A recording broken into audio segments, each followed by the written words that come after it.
आदरणीय सुधांशु जी का हम उनका उद्बोधन सुनेंगे। हम लोगों के कुछ भाव हैं सेवा में। श्री सुधांशु जी, आप माननीय सांसद हैं, राज्यसभा के राष्ट्रीय प्रवक्ता हैं, हम सबकी वाणी हैं, हमारे दर्द को शमन भी आप हैं और जो पीड़ा है उसको व्यक्त भी करते हैं। और भारतीय प्रखर प्रज्ञा, मेधा, त्वरा के उत्कृष्ट उदाहरण आपके पास प्रति उत्पन्न बुद्धि है। कभी कभी सवाल ऐसे दागे जाते हैं गोलों की तरह, पर आप उसको जिस तरह शानदार तरीके से उसका प्रति उत्तर देते हैं, इसका अर्थ है कि आपको प्रति उत्पन्न बुद्धि है। श्री राम, कृष्ण, गौतम, महावीर, अरविंद, दयानंद के देश में राष्ट्रीय मूल्यों के प्रखर प्रहरी के रूप में आप कोटि कोटि भरतजनों के आदर्श हैं।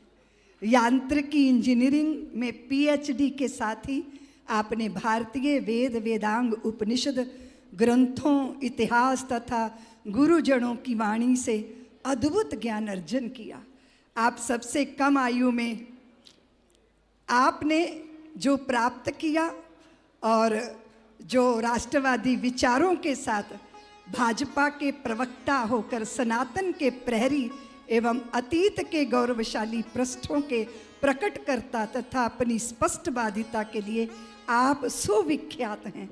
लोकतंत्र के मंदिर में आप सदैव भारत की प्राचीनता, सनातन के गौरव तथा हिंदुत्व के पक्ष में मुखर होकर जातिवाद, भाषावाद, क्षेत्रवाद के विरुद्ध सामाजिक समरसता तथा वसुधैव कुटुंबकम का पांचजन्य नाद किया आपने।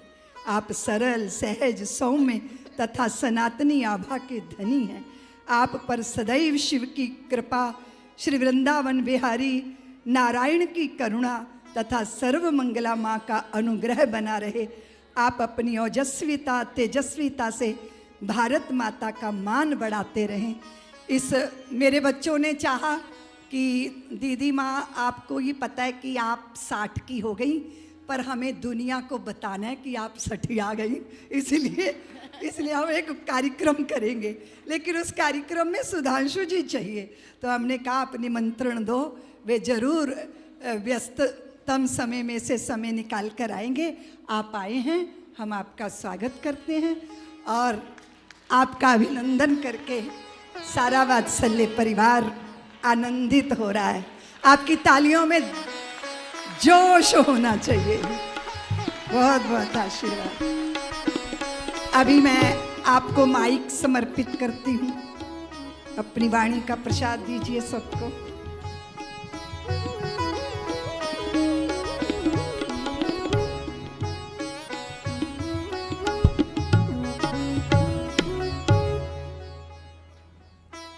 मंच पर विराजमान पूज्य सद्गुरु युग पुरुष स्वामी परमानंद जी महाराज, आज के अधिष्ठाता पूज्य साध्वी ऋतंभरा जी, जिनकी ओजस्वी वाणी से श्री राम जन्मभूमि आंदोलन के समय में किशोरावस्था से लेकर युवावस्था तक का सफर हम लोगों ने तय किया। पूज्य स्वामी गोविंद गिरी जी, आचार्य महामंडलेश्वर विवेकानंद विशोकानंद जी महाराज, आचार्य महामंडलेश्वर बालकानंद जी महाराज, परम पूज्य स्वामी राम कमल वेदांती जी, महामंडलेश्वर स्वामी अनंत देव गिरी जी, महामंडलेश्वर स्वामी शांति स्वरूपा जी महाराज, शाश्वतानंद जी महाराज, पूज्य देवाचार्य श्रुतीक्ष दास जी, स्वामी ज्योतिरानंद जी, स्वामी दिव्य चेतना जी, महंत दिनेश गिरी जी और राष्ट्रीय स्वयंसेवक संघ के आदर्शों पर चलते हुए विश्व हिंदू परिषद में अपने जीवन का क्षण क्षण समर्पित कर रहे आदरणीय आलोक जी और भारतीय कला, संस्कृति और सिने जगत की युगांतकारी हस्ताक्षर आदरणीय हेमा मालिनी जी। हम सब आज यहाँ इस तीर्थ क्षेत्र में जब संत समाज के समक्ष उपस्थित हों तो मन प्रमुदित होना सहज और स्वाभाविक है। गोस्वामी तुलसीदास जी ने लिखा है, मुद मंगलमय संत समाजू, जो जन जंगम तीर्थ राजू। संत तो साक्षात तीर्थ हैं, और अगर तीर्थ में संतों के साथ समागम का अवसर मिले, सानिध्य का अवसर मिले, तो यह परम सौभाग्य का विषय होता है। आज हम पूज्य दीदी मां साध्वी ऋतंबरा जी की षष्ठी पूर्ति पर यहां आए हुए हैं। मेरा उनसे परिचय तो बहुत बाद में हुआ, परंतु मैं बताना चाहता हूं, श्री राम जन्मभूमि आंदोलन प्रारंभ होने से पहले, यानी जब वो प्रखरता के साथ उभर रहा था, उससे पहले मैंने 88-89 में भी उनके भाषण सुने। अब मुझे ध्यान नहीं है कि उन्हें शायद याद हो न याद हो, लखनऊ के दया निधान पार्क में उनका 89 में एक बड़ा ओजस्वी भाषण हुआ था। उसके बाद मुझे याद है 1987 की अयोध्या की रैली, जो ताला खुलने के बाद मंदिर संकल्प के लिए हुई थी।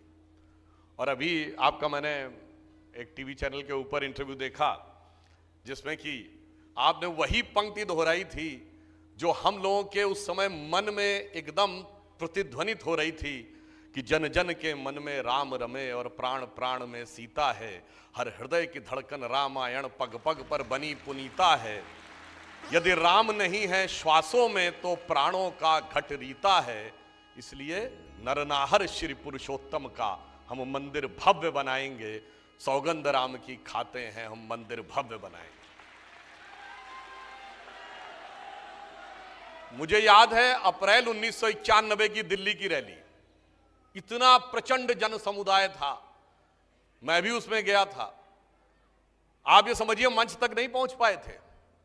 एक जगह हम लोग गए तो हमारे लखनऊ से आए हुए कुछ लोग पानी की टंकी पे चढ़े हुए थे। उन्होंने ऊपर से आवाज दी, भैया इधर आ जाओ, इधर आ जाओ। अच्छा, उस जमाने में इस ढंग से एलईडी स्क्रीन्स नहीं होती थी कि दूर दूर तक सब कुछ दिखाई पड़े, केवल आवाज सुनाई पड़ती थी। तो ऊपर जाकर जो दृश्य देखा, जहां तक दिखाई पड़ रहा था जन समुदाय ही जन समुदाय था। मुझे याद है उस रैली के बारे में पहली बार ऐसा हुआ कि दिल्ली पुलिस ने ऑफिशियली माना कि 5 लाख की भीड़ थी, विश्व हिंदू परिषद का कहना था 20 लाख की भीड़ थी। सरकार ने कभी 5 लाख की भीड़ नहीं मानी थी, पहली बार। और दिल्ली पुलिस ने औपचारिक रूप से संघ के स्वयंसेवकों और विश्व हिंदू परिषद के स्वयंसेवकों का आभार व्यक्त किया था। उन्होंने कहा था यदि इन सब ने सहयोग नहीं किया होता तो इतनी बड़ी भीड़ को हम केवल अपने तंत्र के आधार पर व्यवस्थित ढंग से नहीं चला सकते थे। और उसमें मुझे याद है ऋतंबरा जी का वो भाषण, जब उन्होंने कहा था श्री राम जन्मभूमि के विषय को लेकर कि भारत की है राम आत्मा, प्राणों से भी प्यारा है, गली गली में गूंज उठा मां भगवती का जयकारा है, और कहो गर्व से हम हिंदू हैं। तो सारा समुदाय कहता था हिंदुस्तान हमारा है। वो जो हम लोगों ने अनुभव किया वो अपने आप में एक अलग अनुभूति थी। मैं दूसरा स्मरण याद करता हूं, 2002 जुलाई का महीना में न्यूयॉर्क में था, और उस समय फ्लशिंग्स में गणेश मंदिर में आपका एक बड़ा कार्यक्रम हुआ। मेरे ख्याल से रक्षपाल सूद जी भी उस समय रहे होंगे। मैं उस समय वॉशिंगटन में उनसे मिला था 2002 की उस यात्रा में, और उस समय पंडित जसराज जी भी आए थे, और बाहर कुछ ऐसे लोग मूढ़मती लोग विरोध भी कर रहे थे। मगर मैं कह सकता हूं अंदर जो ओजस्वी भाषण दीदी माँ जी ने दिया था, उस 1000-1500 का शायद वो जो कैपेसिटी थी, फुल्ली पैक्ड था, और लोग बिल्कुल मेस्मराइज हो गए थे। और ऐसे लोग मतलब जिनकी की हिंदी भी बहुत अच्छी नहीं थी, दक्षिण भारतीय थे और वहाँ रहते थे, मेरे बगल में बैठे थे, आंध्र प्रदेश के लोग थे। वो जिस ढंग से अभिभूत हो गए थे वो दर्शाता था कि श्री राम जन्मभूमि आंदोलन के साथ किस प्रकार से प्राण प्रण के साथ उन्होंने जो कार्य किया। मैं कहना चाहता हूं कि वो दौर बड़ा कठिन था, इतना आसान नहीं था। हम लोग बच्चे थे, मगर इतना तो हम लोगों ने देखा है, स्कूल से यूनिवर्सिटी की तरफ जा रहे थे, तब कोई ये थोड़ी था कि ये कोई टाइटल सूट है। तब तो ये था कि राम हुए थे कि नहीं, पहले तो साबित करो, अयोध्या यही हुई थी कि नहीं, ये साबित करो। और हम लोग एकदम अकेले थे। परंतु आज मैं उनकी षष्ठी पूर्ति पर उनको समर्पित करते हुए महादेवी वर्मा जी की वह कविता की पंक्ति मुझे याद आती है कि दूसरी होगी कहानी, शून्य में जिसके मिटे स्वर, धूल में खोई निशानी। दूसरी होगी कहानी, शून्य में जिसके मिटे स्वर, धूल में खोई निशानी। पर आज जिस पर प्रलय विस्मित मैं लगाती चल रही नित, चिंगारियों की हाट और विद्युत शिखाओं का ये मेला, पंथ होने दो अपरिचित, प्राण रहने दो अकेला। और आज ये भी संयोग देखिए, षष्ठी पूर्ति पर ईश्वर ने कैसी कामना पूर्ति की है कि जहां पर लोग कहते थे श्री राम जन्मभूमि में परिंदा पर नहीं मार पाएगा, आज ही प्रधानमंत्री श्री नरेंद्र मोदी जी ने अंतर्राष्ट्रीय हवाई अड्डे का वहां पर लोकार्पण किया है और 22 जनवरी को 100 से अधिक विमान वहां पर आएंगे। बताइए, जो कहते थे परिंदा नहीं पर मार पाएगा, अब अंतर्राष्ट्रीय विमान वहां पर आएंगे। और अंतर्राष्ट्रीय विमान क्या खोजते हुए आएंगे कि लघु सुरधनु से पंख पसारे, शीतल मलय समीर सहारे, उड़ते खग जिस ओर मुंह किए, समझ नीड़ निज प्यारा, अरुण यह मधुमय देश हमारा। अब यह वास्तविकता में मधुमय लगने लगा है। और मैं यह भी कहना चाहता हूं कि यह अमृत काल का पहला ही वर्ष था। प्रधानमंत्री श्री नरेंद्र मोदी जी ने कहा था कि अमृत काल है 25 वर्ष का समय, जब भारत 75वें वर्ष से 100वें वर्ष में प्रवेश करेगा। और मैं इसे एक बहुत सुखद संयोग मानता हूं कि दीदी माँ जी की षष्ठी पूर्ति अमृत काल के प्रथम काल अर्थात उषा काल में हुई है। वैसे श्री राम जन्मभूमि का की प्राण प्रतिष्ठा जो हो रही है, मैं कोई बहुत बड़ा ज्ञाता नहीं हूं, पर थोड़ा सा जो मुझे जानकारी है, उस दिन सर्वार्थ सिद्ध मुहूर्त भी है और अमृत मुहूर्त भी है और द्विपुष्कर योग भी है।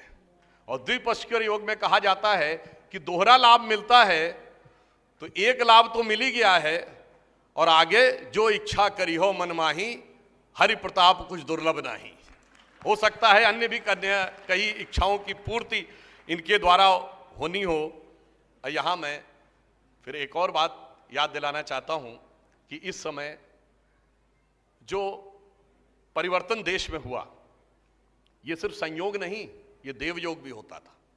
मैं पहले भी ये बात बोल चुका हूं कि 9 नवंबर 1989 को जिस दिन शिलान्यास हुआ था श्री राम जन्मभूमि का, उस दिन देवोत्थानी एकादशी थी।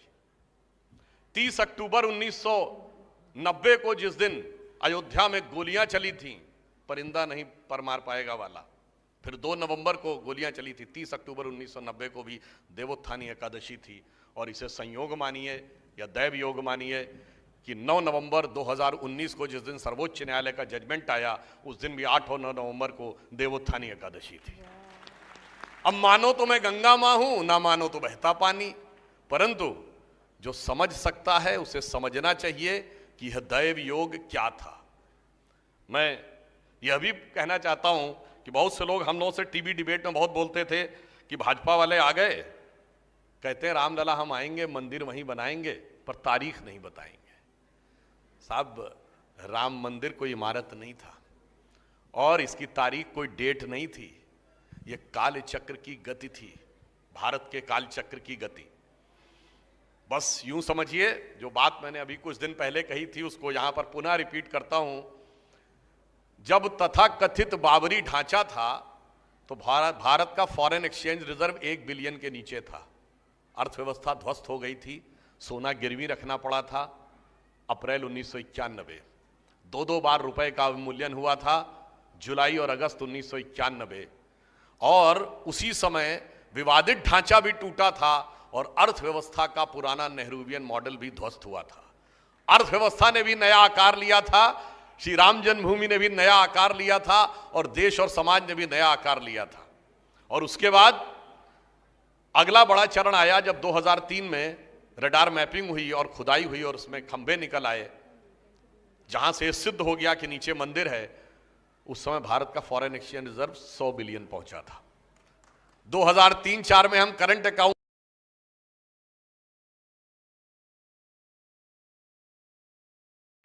19 में जब जजमेंट आया तो हमारे राष्ट्रपति कौन थे? श्री रामनाथ कोविंद, जो अनुसूचित जाति वर्ग से थे। अब जब प्राण प्रतिष्ठा हो रही है तो हमारी राष्ट्रपति कौन है? श्रीमती द्रौपदी मुर्मू, जो अनुसूचित जनजाति से पहली राष्ट्रपति हैं। और हमारे प्रधानमंत्री पिछड़ी जाति से हैं। हमारे हिसाब से कोई अगला पिछड़ा नहीं, परंतु ये समझिए, सूक्ष्म दृष्टि से देखिए, जो राम के काल में हुआ था वही सबके काल में हो रहा है, सबको साथ में लेकर। और हम तो आज भी कहना चाहेंगे कि जो लोग विपक्ष में भी खड़े थे उनको भी यह समझना चाहिए कि देखिए कितना समय बदला है, कि जो लोग कहते थे कि हम कभी अयोध्या नहीं जाएंगे, वो आज टीवी पे आके कहते हैं हमें निमंत्रण नहीं मिला है। मुझे याद आता है उस समय आपने ही ये बात बोली थी जब ढांचा गिरने के बाद चुनाव हुआ और हम लोग उत्तर प्रदेश में सरकार नहीं बना पाए थे। यद्यपि हम सबसे बड़े दल थे, 178 सीटें हमारी थी, 107 सपा की थी, 67 बसपा की थी, 36 कांग्रेस की थी। तो सपा बसपा कांग्रेस आई, सारे मौसेरे भाइयों ने मिलकर सरकार बना ली थी। तब एक नारा चला था कि मिले मुलायम काशी राम, हवा में उड़ गए जय श्री राम। उस समय आपने ही ये बोला था कि ये नारा जानते हो क्यों लग रहा है, कि आपकी एकता और शक्ति में थोड़ी सी कमी रह गई है। जिस दिन वास्तविक एकता और शक्ति दिखाएंगे उस दिन जो ये कहते हैं कि मिले मुलायम काशी राम, हवा में उड़ गए जय श्री राम, उस दिन नारा हो जाएगा क्या मुलायम क्या काशी राम, सारे बोलेंगे जय श्री राम। और आज आप देखिए वो कहीं ना कहीं दिखाई भी पड़ रहा है। तो मैं सिर्फ ये कहना चाहूंगा अंत में कि पूज्य ऋतंभरा जी की षष्ठी पूर्ति हो रही है। मुझे विश्वास है कि जब अमृत महोत्सव होगा उनका 15 वर्ष के बाद, तब तक हमारी और भी बहुत सी कामनाओं की पूर्ति हो चुकी होगी। भारत सबसे बड़ी अर्थव्यवस्था भी बन चुका होगा। आज की डेट में हम वर्ल्ड के बिगेस्ट कंट्री हैं, आबादी में हम सबसे ऊपर हो गए, और हम यंगेस्ट कंट्री भी हैं क्योंकि हमारे यहां सबसे युवा आबादी है। पर हम ओल्डेस्ट सिविलाइजेशन भी हैं, और भगवान ने चाहा तो 15 साल में हम रिचेस्ट कंट्री भी होंगे। और ये वो जगह है जब हम संपूर्ण विश्व का समृद्धि के साथ मार्गदर्शन करेंगे। और मैं ये कह सकता हूं कि प्रधानमंत्री श्री नरेंद्र मोदी जी ने जो कहा था पिछले 15 अगस्त को कि ये 25 वर्ष का अमृत काल वो आधार बनाएगा जो 1000 वर्ष तक भारत के भविष्य का निर्धारण करेगा। हम कोई छोटी मोटी दृष्टियों से नहीं देखते, 5000 10,000 साल पुराने भारत को भी देखते हैं और 1000 साल आगे के भारत को भी देखते हैं। तो मैं अंत में ऋतंभरा जी को एक पंक्ति समर्पित करना चाहता हूं जो अटल जी ने लिखी थी। उनकी बड़ी प्रख्यात कविता थी, हिंदू तन मन हिंदू जीवन, रग रग हिंदू मेरा परिचय। उसकी जो एक पंक्ति थी कि मैं एक बिंदु परिपूर्ण सिंधु है मेरा ये हिंदू समाज, जो मुझे लगता है दीदी माँ के ऊपर एकदम उचित और उपयुक्त लगती है। मैं एक बिंदु परिपूर्ण सिंधु है मेरा ये हिंदू समाज, मेरा इसका संबंध अमर में व्यक्ति और यह है समाज। मैं तो समाज की थाती हूँ, मैं तो समाज की हूँ गुलाम, मैं तो समष्टि के लिए व्यष्टि का कर सकती बलिदान अभय। हिंदू तन मन हिंदू जीवन, रग रग हिंदू मेरा परिचय। और एक बात अंत में और कह दूं कि आप सब आश्वस्त रहिए, भारत का समय आ गया है और बस हमें अपनी अपनी भूमिका निभानी है। भारत मां अंगड़ाई लेती, सुप्त चेतना जाग रही और ऋषि मुनियों की देवधरा फिर अपना रूप संवार रही। धन्यवाद।